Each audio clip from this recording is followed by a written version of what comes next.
Merhaba arkadaşlar, kanalıma hoş geldiniz. Bugünkü modelimizi bu iki ipimizle çalışacağız. Açık renk olan ipim bebe yünü 100 gram, 250 metre uzunluğu olan iplerden. Bu ipim ise ihraç fazlası bir ip, bu da 100 gram 250 metre olan bir ip. İkisiyle harika bir model başlayacağız. Şişlerim 3 numara. Modelimiz oldukça güzel ve gösterişli bir model. Umarım siz de beğenir, benimle yaparsınız. Dilerseniz yapım aşamalarına geçelim. İlmeklerimizi çıkartarak başlayalım. Bu model için ilmek sayısı 4 ve 4'ün katları artı 3. Yani her model 4 ilmekten oluşuyor. En sonuna 3 ilmek ekleyeceğiz. Yapacağımız örgüye göre ilmek sayısını bu şekilde ayarlayacağız.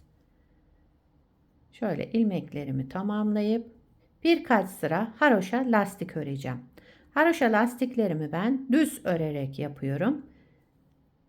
Yani ters örerek de yapabilirsiniz. Eliniz nasıl alışıksa o şekilde yapabilirsiniz. Şöyle 4 4 bir ilmek model için 4 bir model, 4 bir model. Sonuna da 3 ilmek ekleyeceğim. Daha sonra lastiğimi öreceğim.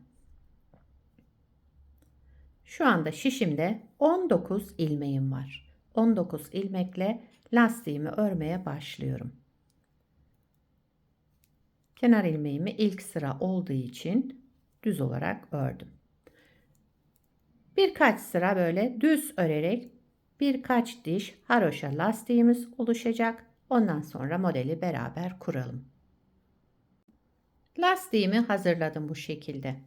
Şimdi açık renk ipimizle devam ediyoruz. Birinci sıra ön yüzündeyiz. Kenar ilmeğinden sonra bütün ilmeklerimi düz örerek devam ediyorum. Lastiğimi açık renkle yaptım. Devamında da 2 sıra yine açık renkle devam ediyoruz. Birinci sıra düz, ikinci sıra arka yüzünde ters öreceğiz. Daha sonra renkli ipimize geçeceğiz.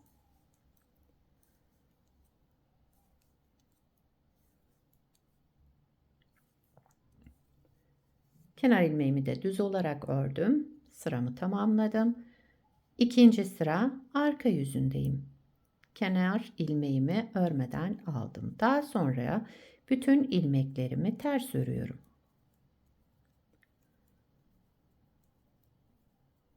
Sıra sonuna kadar ilmeklerimizi ters örerek devam ediyoruz.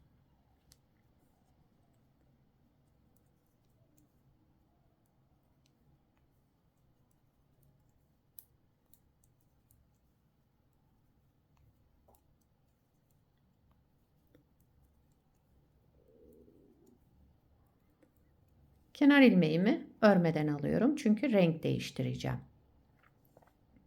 Şu şekilde 2 sırayı tamamladım. Şimdi renkli ipime geçiyorum. Daha önce şöyle bağlamıştım. Hemen öne getireyim onu. Evet, renkli ipime geçtim.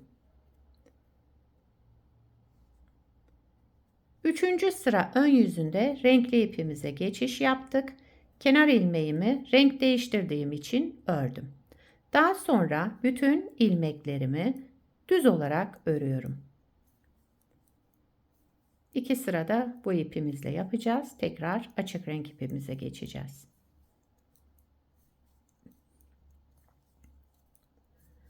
Modelimiz 8 sıradan oluşuyor. Toplamda evet, bütün ilmeklerimi düz örerek 3. sırayı tamamladım. Kenar ilmeğimi de ördüm. Renklere bakın arkadaşlar, ne kadar güzel değil mi şöyle? Çok tatlı görünüyor. Şeker gibi renkler. 4. sıra arka yüzünde kenar ilmeğinden sonra bütün ilmeklerimizi ters örerek devam edelim.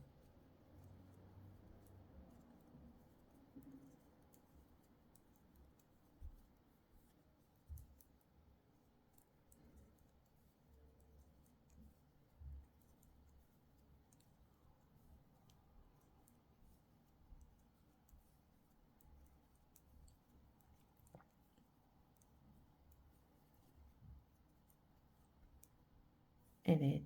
Kenar ilmeğimi örmüyorum, pardon. Örmeden alalım. Daha sonra renk değiştireceğiz. Diğer renk ipimize geçeceğiz. 5. sıra ön yüzünde açık renk ipime geçtim. Şimdi burada farklı bir işlem yapacağız. Kenar ilmeğimi renk değiştirdiğim için düz olarak ördüm. Daha sonra sıradaki ilmeğimi de düz ördüm. Bir ilmek düz ördüm kenar ilmeğinden sonra. Geldim bu 3 renkli ilmeğime. Ortadaki ilmeğimin, yani şu ikinci ilmeğimin açık renk olan kısmına bakın. Renklilerden değil, açık renkten girerek şöyle buradaki alttaki ilmeğimden bir ilmek çıkardım. Şöyle hafif uzatarak aldım. Daha sonra bu 3 ilmeğimi örmeden sağ şişime aktardım.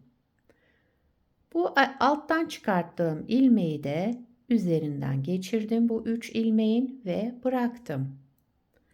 Daha sonra bir düz ilmek ördüm. Aynı şekilde yapıyorum. Bir düz ilmekten sonra 3 renkli ilmeğim var. İkincinin, yani ortadakinin şöyle açık renk, tam renk bitiminden sonra açık renk ilmeğimden girerek bir ilmek çıkardım. Hafifçe uzattım şöyle. Daha sonra bu 3 ilmeğimi, renkli olan, sağ şişime aktardım örmeden. Alttan çıkarttığım ilmeği de bu üçünün üzerinden geçirerek bıraktım. Devamında bir düz ilmek ördüm. 3 ilmek şöyle tutalım. Ortadaki ilmeğin alt boşluğundan, şu açık renk, tam dibindeki açık renkten girerek bir ilmek çıkartalım. Hafif uzatarak alalım. Daha sonra sıradaki 3 ilmeğimizi de sağ şişimize aktaralım örmeden. Alttan çıkarttığım ilmeği de bu 3 ilmeğin üzerinden geçirerek bırakalım. Devamında bir düz ilmek örelim. Yine 3 ilmeği şöyle tutalım. Ortadaki ilmeğin açık renk, alttan açık renk olan ilmekten girdim. Bir ilmek çıkardım. Hafif uzatarak aldım. Sıradaki renkli 3 ilmeğimi de örmeden sağ şişime aktardım. Daha sonra alttan çıkarttığım ilmeği bu üçünün üzerinden geçirerek bıraktım. Sıra sonunda bir düz ilmek, bir de kenar ilmeğimi düz örerek sıramı tamamladım. 5. sıramızı. 6. sıra arka yüzündeyim. Yine açık renk ipimizle devam ediyoruz. Kenar ilmeğimi örmeden aldım. Bir ters ilmek, bu üçlüye gelince bunun da birincisini ters ördüm. İpi kendimden tarafa aldım. Ortadakini örmeden aldım. Devamında yine ters ilmeklerim 1, 2, 3. 3 ilmek ters ördüm. Ortadaki ilmeği örmeden alıyoruz. İpimiz kendimizden tarafta olacak. 3 ilmek ters. Ortadaki ilmeğimizi örmeden alalım. 3 ilmek ters. Ortadaki ilmeğimizi örmeden alalım. 3 ilmek ters, 2 ilmek ters, bir de kenar ilmeğimi düz olarak ördüm sıra sonunda. 7. sıra ön yüzündeyim. Yine açık renk ipimizle devam ediyoruz. Kenar ilmeğimi örmeden aldım. Kenar ilmeğinden sonra bütün ilmeklerimi düz örerek devam ediyorum.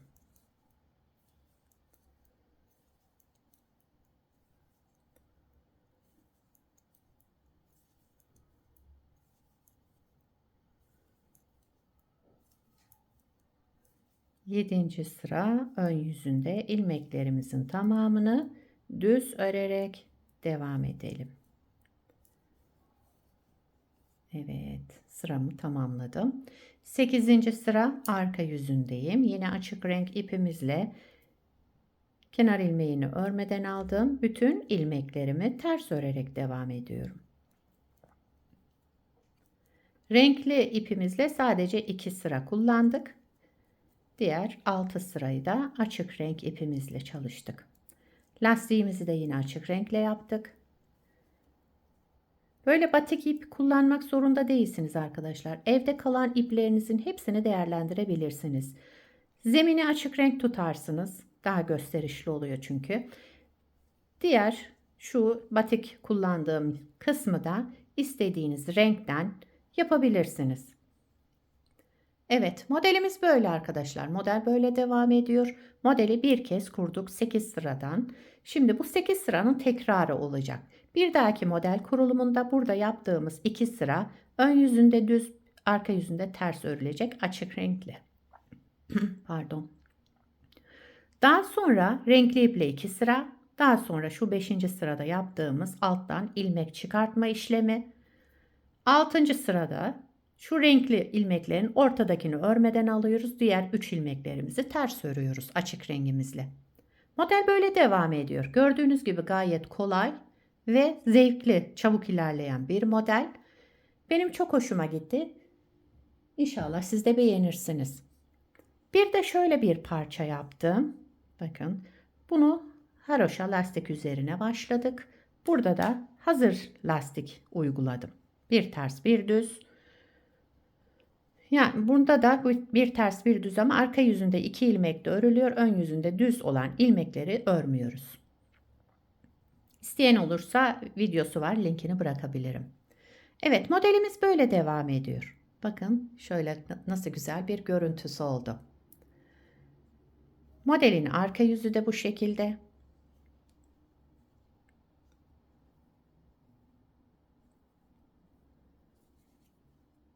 Bu modelden yelek, hırka, süveter, yani özellikle bence bebek ve çocuk örgülerine harika görünür. İsterseniz bundan bir bebek yeleği yapalım. Yakadan başlama. Yorumlarda belirtin kaç yaş için çalışalım. Ondan sonra yeleği beraber örmeye başlayabiliriz. Yorumlarda yazarsınız kaç yaş bebek için, yani çocuk için yelek hazırlayalım. Bence yakadan başlama yapalım. Robalı bir yelek çalışalım. Onları yorumlarda belirtin arkadaşlar. Evet, modelimiz böyleydi. Umarım siz de beğenir, benimle yaparsınız.